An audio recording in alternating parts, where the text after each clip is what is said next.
The war in Ukraine has far-reaching impacts, including on businesses right here in the Quad Cities area. A Muscatine woman helps recruit and hire migrant workers from around the world, but many of them are coming from Ukraine, and the companies she recruits for have had to rethink things this year. And as News 8's Jenna Webster shows us, it's evolved beyond business and it's become personal. It's a special report only on WQAD News 8.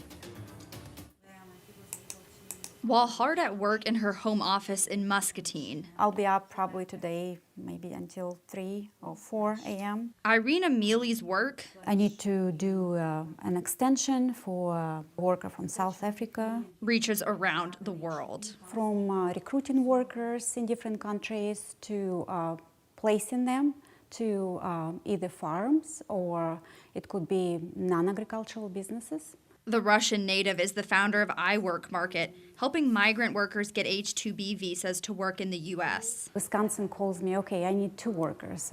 Indiana calls me, okay, I need 4 workers. Good evening, ladies and gentlemen. My name is Sergey. I'm a citizen of Ukraine. One of the biggest countries Mealy recruits from is Ukraine. I had several workers that had their visas and they had their tickets.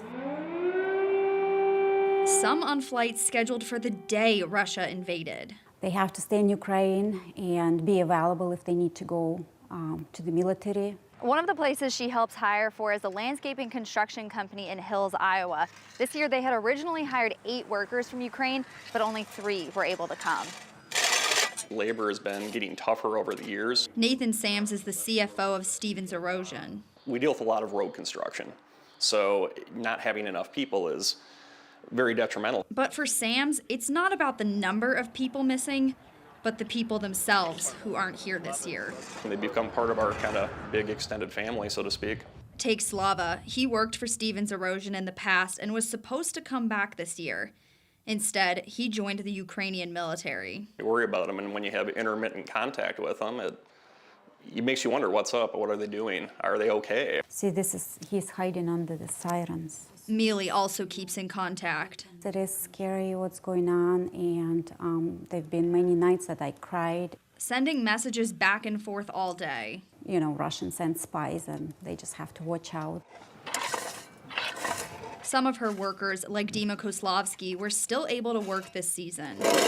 I was working here from the last year to right now. He had extended his visa to stay in between seasons, but his wife and son are still in Odessa. Some of that rocket targeting very close to my house. He considered going back home to be with them. It's a disaster for us, for all of us, because it's ruined our life, or all our plans. But his family needs the money. Everything is expensive, fuel, food, everything. So I'm only one person in my family, like in charge, who can help them.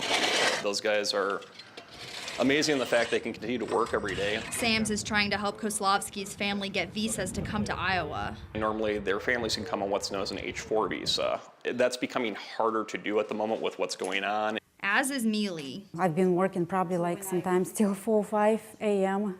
Just because so many people call and say, can we bring my family? It's business that's become personal. You just get to know people. You just get to know their family situation. It's not like you're going to turn your back on people that you care about. You're going to help them with whatever you can. A family that spans the globe.